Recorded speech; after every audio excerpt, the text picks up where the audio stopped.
اللهم صل على سيدنا محمد. الحمد لله الذي أبدع الأخلاق والأرضين، والصلاة والسلام على من كان نبيا وآدم بين الماء والطين، وعلى آله الطيبين وأصحابه المطهرين وعلماء أمته أجمعين. أما بعد، فأعوذ بالله من الشيطان الرجيم. بسم الله الرحمن الرحيم. ومن يؤت الحكمة فقد أوتي خيرا كثيرا. صدق الله العظيم وصدق رسوله النبي الأمين الكريم، ونحن على ذلك لمن الشاهدين والشاكرين، والحمد لله رب العالمین. منبر پاک پر جلوہ فغن عقائدین قوم ملت، علماء ذوی الاحترام، طلبہ علوم نبوت، حاضرین محترم، بالخصوص آقا نعمت مرشد برحق شہزادے حضور صدر الشریعہ ممتاز الاساتذہ سلطان المناظرین امیر المومنین فی الحدیث حضور محدث کبیر دامت برکاتہ العالیہ والقدسیہ، السلام علیکم ورحمۃ اللہ تعالی وبرکاتہ. حضرات، اس وقت ہم اور آپ دنیا سنیت کی ایک عظیم الشان اور جلیل القدر شخصیت کی بارگاہ میں خراج عقیدت پیش کرنے کے لیے حاضر ہیں.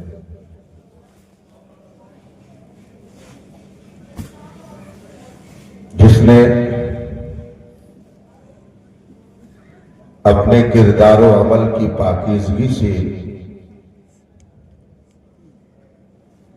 نہ جانے کتنے قلوب و اذہان کو متاثر کیا، اور اپنے قلم کی توانائی سے بے شمار ضعیف الاعتقاد لوگوں کو قوت بخشی، بے علموں کو علم و ہنر کی دولت دی، جو قلم نہیں چلانا جانتے تھے انہیں قلم چلانے کا شعور بخشا، جسے رب قدیر نے بے شمار اوصاف و کمالات کا مجموعہ بنایا تھا.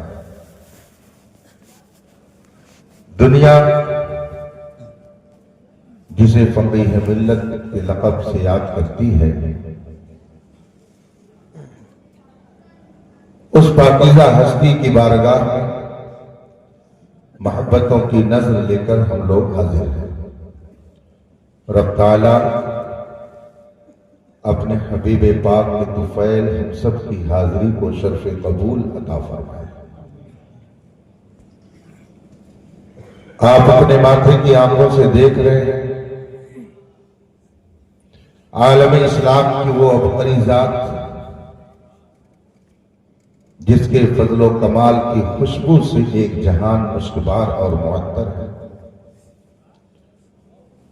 جس کے بارے میں کہا جا سکتا ہے کہ ان کا سایہ ایک تجلی، ان کا نقش پا چراغ، یہ جدھر گزرے ادھر ہی روشنی ہوتی گئی.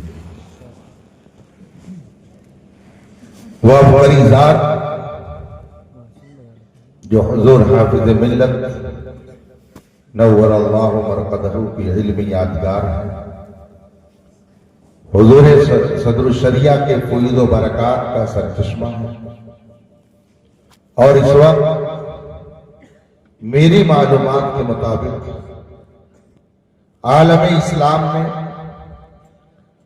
اپنے بے شمار اوصاف و کمالات کی بنا پر منفرد اور یگانہ شخصیت کی مالک ہے۔ وہ عظیم الشان اور عظیم المرتبت ذات ہماری اور آپ کی نظروں کے سامنے جلوہ فگر ہے۔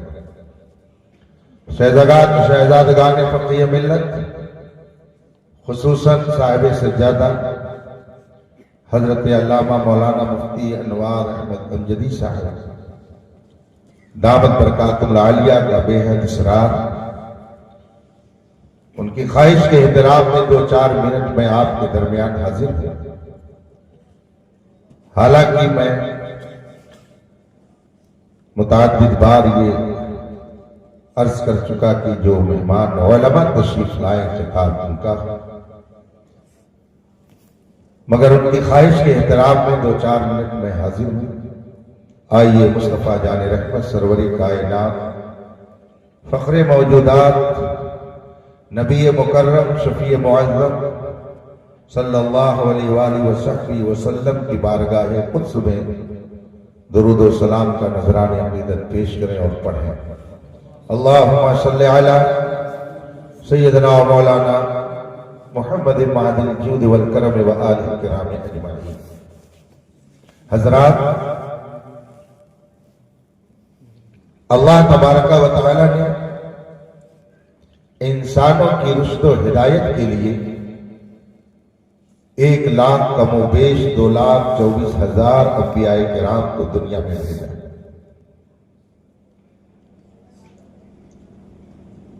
اور منصب ختم نبوت عطا فرما کر ہمارے آپ کے آقا و مولا جناب محمد رسول اللہ صلی اللہ علیہ وسلم کو اس دنیا میں مبعوث فرمایا۔ رسول پاک صلی اللہ علیہ وسلم کے بعد اب قیامت تک کوئی نیا نبی پیدا نہیں ہو سکتا ہے جو اس میں کسی طرح کا شک اور شبہہ اور تردد رکھے اور آیت کریمہ میں کوئی تعویل اور تشقیق یا تشکیک کا عمل انجام دے، اس کا ایمان خطرے میں، بلکہ وہ کبھی کبھی دائرہ اسلام سے باہر بھی ہو جاتا ہے۔ رسول پاک صلی اللہ علیہ وسلم کے بعد اب قیامت تک کوئی نبی نہیں آ سکتا، لیکن رشد و ہدایت کا کام قیامت تک جاری رہے گا۔ احقاق حق اور ابطال باطل کا فریضہ صبح قیامت تک انجام دیا جاتا رہے گا۔ راہ راست پر لانے کے لیے، صراط مستقیم دکھانے کے لیے، راہ ہدایت پر چلانے کے لیے، بھٹکے ہوئے لوگوں کو صراط مستقیم پر گامزن کرنے کے لیے ایک جماعت ہمیشہ وجود پذیر ہوتی رہے گی، اور یہ مقدس سلسلہ یوں ہی چلتا رہے گا۔ حضرت سیدنا امام بخاری رضی اللہ تعالی عنہ نے بخاری شریف میں مَن یُرِدِ اللَّهُ بِهِ خَیْرًا یُفَقِّهُ فِی الدِّین جو حدیث روایت کی، اسی حدیث پاک میں آگے دوسرا بھی جملہ ہے۔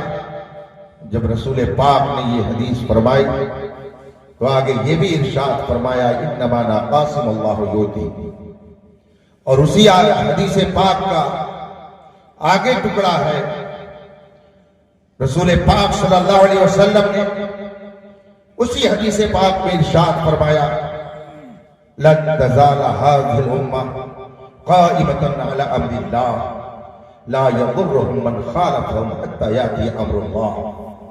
رسول پاک صلی اللہ علیہ وسلم نے فرمایا کہ میری امت کا ایک گروہ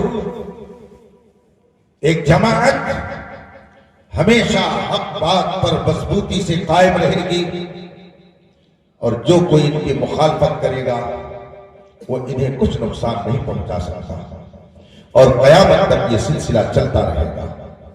ہے قول محمد قول خدا، فرمان نہ بدلا جائے گا، بدلے گا زمانہ لاکھ مگر قرآن نہ بدلا جائے گا۔ سورج پورب کی بجائے پچھم سے نکل سکتا ہے اور نکلے گا، زمین پھٹ سکتی ہے بلکہ پھٹے گی، آسمان کے ٹکڑے ٹکڑے روئی کے کالے کی طرح سے اڑ جا سکتے اور اڑیں گے، سمندر کا دھارا بدل سکتا ہے مگر رسول پاک کا فرمان غلط نہیں ہو سکتا۔ اللہ کے رسول صلی اللہ علیہ وسلم نے فرمایا کہ ایک جماعت حق بات پر مضبوطی سے قائم رہے گی اور مخالفت کرنے والے ان کا کچھ بھی نقصان نہیں پہنچا سکتے۔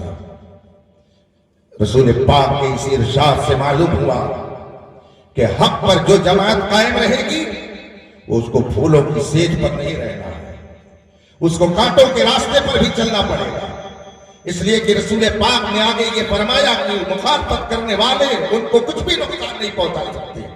اس سے کیا یہ پتہ نہیں چلتا ہے کہ ان کی مخالفت کرنے والے لوگ ہیں، ان کی مخالفت کریں گے۔ حضور فقیہ ملت علیہ رحمت و رضوان کے وصال سے 15 روز پہلے جمعہ کا دن تھا۔ حضور فقیہ ملت نے اس فقیر کو یاد فرمایا۔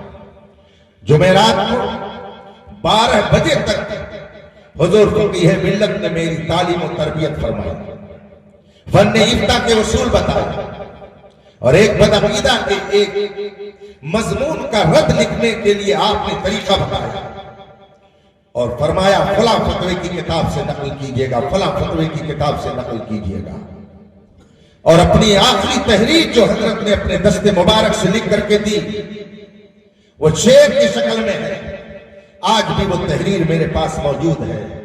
حضور فقیہ ملت نے مجھ سے ارشاد فرمایا جب جواب لکھیے گا تو لکھنے سے پہلے اوپر یہ تحریر لکھیے گا، یہ شعر لکھیے گا، اور اگر اعلیٰ حضرت کا شعر مل جائے اس طرح کا تو اسے بھی لکھیے گا۔ حضور فقیہ ملت کی آخری تحریر ہے جو میرے پاس بطور دبر محفوظ ہے، حضور فقیہ ملت نے لکھا ہے اور لکھ کر کے مجھے عطا کیا ہے۔ فرمایا کہ یہ شعر لکھیے گا، ستیزہ کار رہا ہے ازل سے دائم روز، چراغ مصطفی سے شرار بول نبی، قیامت تک حق اور باطل میں جنگ ہوتی رہے گی، احقاق حق کرنے والے احقاق حق کرتے رہیں گے اور باطل ان کا مقابلہ کرنے کے لیے آئے گا، مگر حق چونکہ ہمالیہ پہاڑ سے بھی زیادہ مضبوط ہوتا ہے اس لیے باطل ٹکرا ٹکرا کر کے اپنا سر پٹک پٹک کر کے اپنا وجود ختم کر دے گا اور حق کا چہرہ چمکتا ہوا نظر آئے گا۔ فانوس بن کے جس کی حفاظت ہوا کرے وہ شمع کیا بجھے جسے روشن نہ کرے۔ حضور فقیہ ملت نے صبح کو جمعہ کے دن مجھے اور میرے اس وقت سمجھ لیجئے ہم سبق حضرت علامہ مولانا مفتی کمال اختر صاحب جو دارالعلوم نور الحق چرہ محمد پور کے استاذ اس وقت، دونوں کو بخاری شریف کی پہلی حدیث پڑھا کر شرف تلمذ بخشا، اور پھر اس کے بعد جمعہ کی نماز پڑھ کر جب آخری ملاقات کے لیے پہنچے، اسی دارالقضاء اور دارالافتاء کے باہر حضرت کرسی پہ جلوہ گر تھے، ہم کھڑے ہو کر کے حضرت کے قیمتی کلمات سن رہے تھے۔ اس میں حضرت نے فرمایا مولانا فقہ وہ عظیم نعمت ہے، اللہ کا وہ عظیم عطیہ ہے کہ جسے خدا یہ نعمت عطا کر دیتا ہے لوگوں کے قلوب پہ اس کی عظمت بھی پیدا کر دیتا ہے۔ اور پھر فرمایا حضور صدر الشریعہ بدر الطریقہ علامہ امجد علی اعظمی علیہ رحمت و رضوان بے شمار علوم و فنون کے جامع تھے، وہ منطق کے بھی ماہر تھے، فلسفے کے بھی ماہر تھے، علم توحید کی بھی مہارت رکھتے تھے، وہ دیگر علوم عقلیہ اور نقلیہ کے جامع تھے، لیکن اگر انہوں نے بہار شریعت نہ لکھی ہوتی تو آج گھر گھر وہ نہ پہنچتے، گھر گھر وہ پہنچ کر کے اپنے علم کا فیضان اگر بانٹ رہے ہیں تو وہ بہار شریعت کے ذریعہ۔ اور پھر ارشاد فرمایا کہ شمس العلماء علامہ شمس الدین جعفری رحمت اللہ تعالی علیہ بے شمار علوم کے جامع تھے، لیکن اگر انہوں نے قانون شریعت نہ لکھی ہوتی تو عوام ان کو نہیں جانتے۔ علم فقہ کی یہ برکت ہے کہ جو اس کی خدمت کرتا ہے رب قدیر اس کی عظمت لوگوں کے دل میں پیدا فرما دیتا ہے۔ اور پھر اس کے بعد میں ارشاد فرمایا، نصیحت کرتے ہوئے ہم دونوں کھڑے تھے، پیاری گفتگو سن رہے تھے، مسکرا رہے تھے۔ ہزاروں لوگ ابھی موجود ہوں گے جنہوں نے ان کا چلنا دیکھا ہوگا، ان کا مسکرانا دیکھا ہوگا، ان کا ڈانٹنا بھی دیکھا ہوگا۔ بہت مشہور بات ہے کہ حضرت جہاں بیٹھتے سامنے حد نظر تک کسی کی ہمت نہیں پڑتی کہ وہ جائے۔ یہ قاری خلق اللہ صاحب جو اس وقت استاد القرہ اور استاد الحفاظ ہیں، ان کو مجود اعظم کہا جاتا ہے۔ اتفاق سے ایک دن حضرت کے وصال کے بعد ہم لوگ اس گیٹ پر بیٹھے ہوئے تھے، حضرت نے اپنے معمول کے مطابق سگریٹ نکال لیا، مگر فوراً ذہن میں بات آئی کہ کہاں بیٹھے ہیں، فوراً سگریٹ اندر رکھ لیا کہ کیسے یہ میں کر سکتا ہوں۔ میں نے جب حضور فقیہ ملت کی ظاہری حیات میں کبھی یہ جرات نہیں کی۔ ہم تو اہل سنت سے ہیں، ہم تو یہ سمجھتے ہیں کہ اہل اللہ دنیا سے جانے کے بعد بھی ہمارے حالات کا مشاہدہ فرماتے ہیں۔ میں کیسے یہ جرات کر سکتا ہوں کہ ان کی مزار پاک کے سامنے میں بیٹھ کر کے سگریٹ نوشی کروں۔ فوراً آپ نے پاکٹ کو جیب میں رکھ دیا، جس کے روب و دھبدبے کا یہ عالم تھا۔ ہم لوگ خوف کرتے تھے ان کی بارگاہ میں جانے سے، مگر نگاہ ناز جسے آشنائے راز کرے وہ کیوں نہ خوبی قسمت پہ اپنی ناز کرے۔ حضور فقیہ ملت نے اس فقیر پر جو نوازش کی بارش فرمائی، اس نے اتنا بے تکلف کر دیا تھا بارگاہ میں کہ ہر طرح کی باتیں بلا تکلف یہ فقیر عرض کر دیا کرتا تھا۔ حالات کچھ ایسے تھے، میں نے کچھ باتیں حضور فقیہ ملت کی بارگاہ میں رکھی، حضرت مسکرانے لگے اور مسکرانے کے بعد ارشاد فرمایا، مولانا کوڑھی سے کوئی نہیں جلتا، حسن والے سے ہی لوگ جلتے ہیں، اور جس کے اندر جتنا حسن زیادہ ہوگا اس کے جلنے والے بھی اتنے ہی زیادہ ہوں گے۔ اور پھر آگے ارشاد فرمایا کہ اس پوری دنیا میں اللہ تبارک و تعالیٰ نے میرے مصطفیٰ کو سب سے زیادہ حسن و جمال عطا کیا، پوری کائنات میں ان سے زیادہ کسی کو کمالات نہیں بخشے، کسی کو خوبیاں نہیں عطا کی، تو جلنے والے بھی میرے آقا ہی سے سب سے زیادہ پائے جاتے ہیں۔ مگر اس کے باوجود اعلیٰ حضرت نے کتنے شاندار انداز میں فرمایا، تو گھٹائے سے کسی کے نہ گھٹا ہے نہ گھٹے، جب بڑھائے تجھے اللہ تعالیٰ تیرا۔ حضور فقیہ ملت نے فرمایا، کوڑی سے کوئی نہیں جلتا، حسن والے سے ہی لوگ جلتے ہیں، اور جس کے اندر جتنا زیادہ حسن ہوتا ہے اس سے اتنے ہی زیادہ جلنے والے ہیں۔ میں نے کہا حضور اس کا علاج کیا ہے؟ حضور فقیہ ملت علیہ رحمت و رضوان نے فرمایا، بہت ہی کھلا کر کے ہنس پڑے، فرمایا مولانا اس کا کوئی علاج نہیں ہے، کوئی علاج نہیں ہے۔ میں نے کہا حضور پھر کیسے رہا جائے؟ فرمایا اپنا کام کرتے رہیے، کون کیا کہہ رہا ہے، کون آپ کے ساتھ بدسلوکی کر رہا ہے، سب خدا کے حوالے کرتے جائیے گا، اپنا کام کرتے رہیے گا۔ حضور فقیہ ملت نے فرمایا مجھ سے، مولانا جس محنت سے آپ کام کر رہے ہیں میری نگاہ دیکھ رہی ہے کہ ایک وقت پورے ہندوستان میں آپ چھا جائیں گے، اس لیے کہ آپ جو مشن لے کر چل رہے ہیں یہ بزرگوں کا مشن ہے، اس میں آپ کو ذلت نہیں ہوگی، رب قدیر آپ کو عظمت عطا فرمائے گا۔ یہ حضور فقیہ ملت نے خود مجھ سے جمعہ کا دن فرمایا، وصال سے 15 دن پہلے۔ نہ جانے کتنے لوگ حضور فقیہ ملت پر بھی دان و تشریح کی زبان استعمال کرتے رہے، مگر حضور فقیہ ملت نے کبھی یہ نہیں سوچا کہ اس کو خوش کیا جائے کہ اس کو خوش کیا جائے، بلکہ ایک موقع پر ایسا ہوا کہ خود میں بھی زد میں آ گیا۔ اتفاق سے گھر کے اندر سے میں نکل رہا تھا، حضور فقیہ ملت کی نظر پڑ گئی۔ اس وقت تو حضرت نے کچھ نہیں فرمایا، مگر کچھ دنوں کے بعد میں جب ملاقات کے لیے حضرت کی خدمت میں پہنچا، ایک صاحب وہاں بیٹھے ہوئے تھے، ان سے فرمایا کہ آپ باہر چلے جائیے۔ وہ باہر چلے گئے۔ حضور فقیہ ملت نے مجھ سے فرمایا، مولانا برا مت مانیے گا، آپ عالم ہیں، آپ مسئلہ جانتے ہیں۔ میں نے کہا حضور ارشاد فرمائے۔ کہا اس روز میں گھر کے اندر سے نکلتے ہوئے آپ کو دیکھ کر کے تعجب میں پڑ گیا۔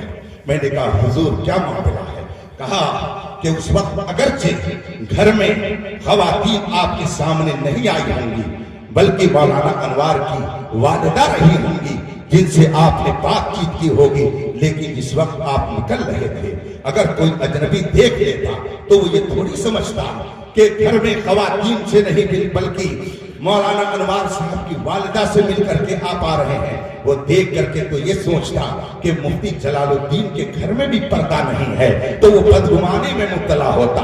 آپ کے اس عمل سے وہ بدگمانی میں مبتلا ہوتا، وہ گنہگار ہوتا۔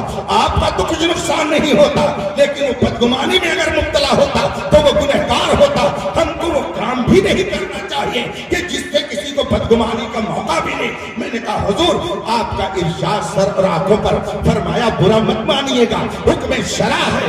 آگے فرمایا آپ یہ بتائیے ہندوستان بھر سے میرے پاس سوالات آتے ہیں، استفتاء آتے ہیں، اور لوگ کہتے ہیں کہ جلال الدین کا جب فتویٰ آئے گا تب مانیں گے، تو آخر بتائیے کیا میرے پاس فوج ہے، میرے پاس طاقت ہے، میرے پاس قوت ہے؟ آخر کون سی طاقت ہے کہ جس کی بنیاد پر لوگ میرے فتوے کا اعتبار سمجھتے ہیں؟ بات یہ ہے لوگ جانتے ہیں کہ جلال الدین جو لکھتا ہے اس پر وہ خود بھی کرتا ہے، اس لیے لوگ یہ سمجھتے ہیں کہ جلال الدین کا فتویٰ معیار اعتبار پر ہے۔ اسی لیے الحمدللہ حضور فقیہ ملت نے بے خوف لومت لائم احقاق حق فرمایا، ابطال باطل فرمایا، اور جس چیز کی ضرورت ہوئی قوم کو فقیہ ملت نے اسے قوم کو عطا کیا۔ اللہ تبارک و تعالی اس عظیم المرتبہ شخصیت کی تربت انور پر رحمت النور کی بارش فرمائے۔ ہمارے درمیان جو شخصیت جلوہ کر ہے، میں کیا عرض کروں، کبھی کبھی رونا آتا ہے۔ ہمارے ہر کام میں ذات ہے کہ آدمی کی جب رخصتی ہو جاتی ہے تب لوگ اس کا قصیدہ پڑھتے ہیں۔ مجھے اچھی طرح سے یاد ہے حضور فقیہ ملت رحمت اللہ علیہ کے ہمیں بیٹھا ہوا اتفاق سے اپنی جماعت کے ایک بڑے عالم کا ان دنوں وصال ہوا تھا، اور ایک میگزین سامنے رکھے ہوئے تھے، اس میں ان کی تعریف و توصیف پر مشتمل مضامین تھے۔ حضور فقیہ ملت نے وہ مضمون مجھے دکھاتے ہوئے وہ کتاب میری طرف بڑھاتے ہوئے فرمایا مولانا ذرا پڑھیے، لوگ مرنے کے بعد نثر میں قصیدہ لکھ رہے ہیں، اور میں جانتا ہوں کہ ان کی حیات میں لوگوں نے ان کے ساتھ کیا سلوک کیا ہے، میں یہ جانتا ہوں کہ ان کے ساتھ لوگ کیسے پیش آتے تھے۔ ہماری جماعت میں مرنے کے بعد لوگوں کی عظمتوں کو پہچانا جاتا ہے۔ میں شاہ بخاری مفتی شریف الحق امجدی علیہ رحمت و رضوان کی نماز جنازہ میں گھوسی شریف گیا، اور سخت دھوپ کے عالم میں نماز جنازہ ہونے جا رہی تھی، ابھی کچھ انتظار تھا، میں ایک سائے میں کھڑا ہو گیا، دیوار کا سایہ دے کر میں کھڑا ہوا، اور گھوسی شریف ہی کے دو لوگ آپس میں گفتگو کر رہے تھے، اور وہ کہہ رہے تھے لگتا ہے بہت بڑے مولوی رہے ہیں، روزے کا انتقال ہوا ہے۔ تو دوسرا کہتا ہے ہاں بھیڑین سے تو یہ کوئی لگتا ہے کہ بہت بڑے مولوی رہے ہیں۔ ذرا سوچئے وہ عالم دین جس نے پوری دنیا کو اپنے تفقہ فی الدین سے متاثر کیا، شرح بخاری لکھ کر کے جس نے جماعت اہل سنت کو ایک علمی ذخیرہ عطا کیا، لوگ اس کی قدر نہیں سمجھ پائے۔ جنازے کی بھیڑ کو دیکھ کر کے سمجھتے ہیں کہ یہ بہت بڑے عالم تھے، اور جاہل پیر اگر آ جائے تو اس کے پیچھے دوڑیں گے۔ اس طرح سے لگتا ہے کہ قطب جا رہا ہے، اور اس کی نظر اگر ہم پر پڑ گئی تو ہماری آخرت سنور جائے گی۔ اس طرح سے قوم کا مزاج بنا ہوا ہے۔ میں سچ کہتا ہوں اس وقت پورے ہندوستان ہی نہیں بر صغیر میں اگر محدث کبیر کا کوئی جواب ہو تو لے کر کے آیا۔ یہ وہ نظر ہے، یہ وہ آنکھ ہے جس آنکھ نے ایسے ایسے بزرگوں کا دیدار کیا ہے کہ پورے ہندوستان کیا بر صغیر میں اس وقت کوئی دوسری ہستی ایسی نہیں پائی جاتی ہے۔ ان کی نظروں نے کسے دیکھا ہے؟ سرکار اعلیٰ حضرت کے بڑے شہزادے حضور حجت الاسلام علامہ حامد رضا خان صاحب کے جلووں کو دیکھا ہے۔ ان کی آنکھوں نے کسے دیکھا ہے؟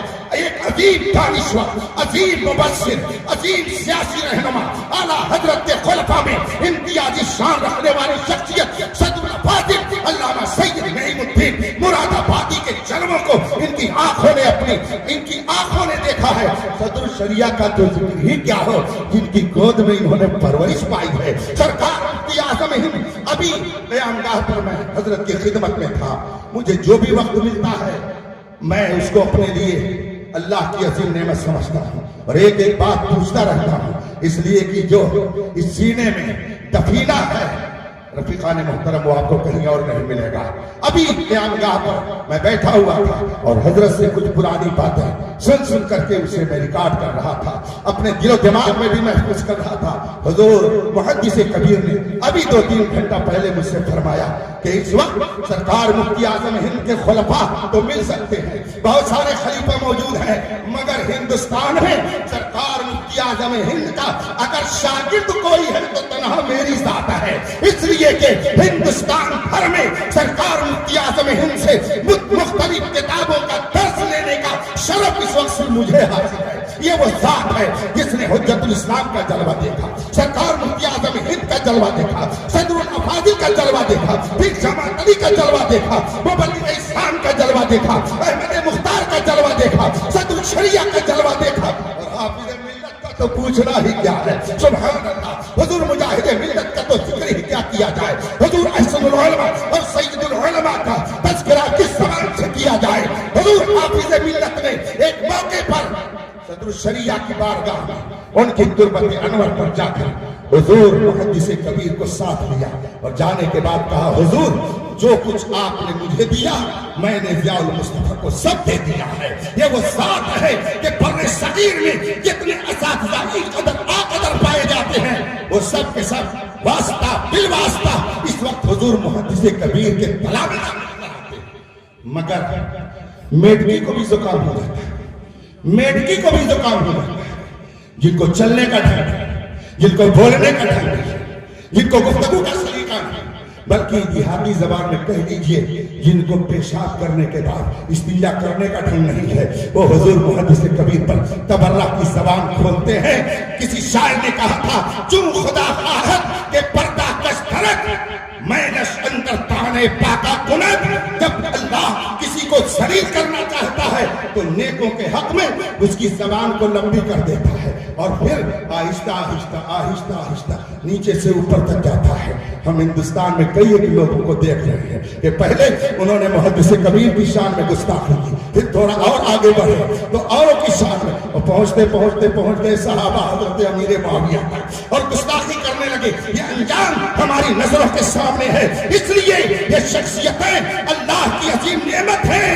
یہ اگر ہیں تو ان سے ہماری جماعت کا وقار ہے, یہ علماء کی شان ہے, اہل سنت کی آبرو ہے. حضور فقیہ ملت ان کا کس قدر احترام فرماتے تھے, کتاب پڑھیے تو آپ کو اندازہ ہو جائے گا. حضور فقیہ ملت رحمت اللہ علیہ نے اپنی پوری زندگی خانوادہ امجدیہ سے اپنے آپ کو منسلک رکھا, اور پھر جب آخری سفر حضور فقیہ ملت کا ہوا اس وقت سے لے کر کے آج تک میری معلومات میں, اور حضرت علامہ مفتی انوار احمد امجدی صاحب سجادہ بھی اس کو تائید کے لفظوں سے نوازیں گے کہ کوئی ایسا عرس نہیں ہے جس میں حضور محدث کبیر نے تشریف لا کر کے ہم غربائے اہل سنت کی حوصلہ افزائی نہ فرمائی ہو. اور پھر وہی بستر, وہی چارپائی جس پر حضور فقیہ ملت آرام فرماتے تھے. خانوادے کے لوگ حضور محدث کبیر کے لیے اسی کو خاص رکھتے ہیں. یہ کس کی چارپائی ہے؟ حضور فقیہ ملت کی. کون اس پہ جلوہ گر ہوگا؟ کوئی اور نہیں بیٹھے گا, اور اس کے موقع پر محدث کبیر اس پہ جلوہ گر ہوں گے. الحمدللہ ہم بزرگوں کے گستاخ نہیں ہیں, ہم نے اپنے بزرگوں کی صحبت اٹھائی ہے, ہم نے ان کے فیض و برکات لینے کے لیے اپنے دامن کو پھیلایا ہے. لوگ کہتے ہیں اختر تمہیں فلاں بہت جانتا ہے, فلاں بہت مانتا ہے, مگر میں کہتا ہوں جب تک بکے نہ تھے تو کوئی پوچھتا نہ تھا. ان بزرگوں نے مجھے خرید کر انمول کر دیا. اس لیے اگر آپ چاہتے ہیں کہ آسمان کی بلندیاں چھوئے تو بزرگوں کے نقش قدم پر چلیے, دنیا میں بھی عزت ملے گی, آخرت میں بھی عزت ملے گی. تیرے غلاموں کا نقش قدم ہے راہ خدا, وہ کیا بہک سکے جو یہ سراغ لے کے چلے. حضور محدث کبیر دامت ذل العالی علالت کے باوجود چلنے پھرنے میں دشوار, ابھی 2-3 اہم پروگرام لوگوں نے بہت کوشش کی مگر حضرت اپنی علالت کی وجہ سے نہ جا سکے. مگر اس گوردہ علاقے میں حضور محدث کبیر موسم یہ ہے اور علالت ایسی ہے، مگر پھر بھی آپ نے صبر فرمایا، یہ قلبی لگاؤ کا اظہار ہے۔ حضور فقیہ ملت نے پوری زندگی شریعت مطہرہ کی پاسبانی کی اور قدم قدم پر امت مسلمہ کے نونہالوں کی تربیت کا کام انجام دیا۔ اسی فیلڈ میں حضور فقیہ ملت جلوہ فرماتے ہیں۔ ایک طالب علم جس کی عمر 8 یا 9 سال کی تھی، درجہ حفظ میں اس نے یہاں داخلہ لیا تھا اور وہ راستے میں بھونا کھاتے ہوئے جا رہا تھا۔ حضور فقیہ ملت نے اسے تو کچھ نہیں کہا، اسے ڈانٹا نہیں، اس لیے کہ ابھی وہ بچہ تھا، غالباً نیا نیا اس کا داخلہ ہوا تھا، مگر جس استاذ کی نگرانی میں وہ بچہ رہتا تھا، اس استاذ کو بلانے کے بعد حضور فقیہ ملت فرماتے ہیں ہمارے یہاں کی یہ تربیت نہیں ہے، اس لیے کہ یہ بچے اگر اسی عادت کے رہ جائیں گے تو عالم ہونے کے باوجود ایسے ہی ان کا طریقہ رہے گا تو لوگوں میں ان کی عظمت وہ نہیں پیدا ہوگی، اس لیے آج ہی سے ان کی تربیت کیجیے اور ان کو عالمانہ وقار کے ساتھ رہنے کا درس دیجیے۔ حضور فقیہ ملت یہ چاہتے تھے ہر مسلمان مصطفیٰ جان رحمت کی شریعت کا ایسا پاسبان بن جائے کہ ہر دیکھنے والے کو لوگ کہیں کہ یہ مصطفیٰ کا غلام ہے۔ ابھی رات میں سنڈیلا گیا تقریر کرنے کے لیے، جن کے گھر میرا قیام تھا، میں نے خیریت پوچھی، دیکھتی میں نے ان کو پہچان لیا، جناب ارشاد احمد صدیقی امجدی صاحب، ان کا ذکر حضور فقیہ ملت نے اپنی کتاب میں بھی کیا ہے، ان کے گھر میرا قیام تھا، ان سے میں نے خیریت پوچھی اور اس کے بعد انہوں نے حضور فقیہ ملت کا ذکر کر دیا اور فرمایا کہ ایک موقع پر میں نے حضور فقیہ ملت کو سنڈیلا خطاب کے لیے دعوت دی۔ حضور فقیہ ملت میرے غریب خانے پر تشریف فرما ہوئے، میرا بڑا والا بیٹا 8ویں کلاس میں پڑھ رہا تھا، اتفاق سے پانی پلانے کی خدمت وہی انجام دے رہا تھا۔ حضور فقیہ ملت نے پوچھ لیا کیا نام ہے تمہارا؟ بچے نے میرے اپنا نام بتایا اور پوچھا تمہارے والد کا کیا نام ہے؟ اس نے میرا نام بتا دیا۔ پھر تھوڑی دیر کے بعد جب میں پہنچا حضور فقیہ ملت نے مجھ سے فرمایا صدیقی صاحب آپ اتنا بڑا دینی جلسہ کر رہے ہیں اور آپ کا بچہ پینٹ شرٹ پہن کر کے مجھے پانی پلا رہا ہے، اس دینی جلسے سے کیا فائدہ ہوگا؟ آپ تو دینی جلسہ اس لیے کر رہے ہیں تاکہ لوگوں کو دین کی باتیں بتائیں، جب اگوا ہی یہ کرے گا تو دوسروں کے اوپر اثر کیا پڑے گا؟ کل ابھی رات انہوں نے مجھ سے بتایا یہ جملہ حضور فقیہ ملت نے کن اداؤں میں ادا کیا تھا، کس طریقے سے ادا کیا تھا کہ میرے دل پر ایسا اثر کر گیا کہ الحمدللہ حضور فقیہ ملت کے اسی ایک جملے نے صرف میری زندگی نہیں بدلی، میرے گھر کی پوری زندگی کو بدل دیا۔ میرے گھر میں جتنے بچے ہیں الحمدللہ سب دیندار، سب مشرع، سب نماز کے پابند، اور جو کچھ میرے گھر میں دینداری دکھ رہی ہے وہ حضور فقیہ ملت کے ایک جملے کا دل سے جو بات نکلتی ہے اثر رکھتی ہے، پر نہیں طاقت پرواز مگر رکھتی ہے۔ باخر دعوانا الحمدللہ رب العالمین۔ السلام علیکم۔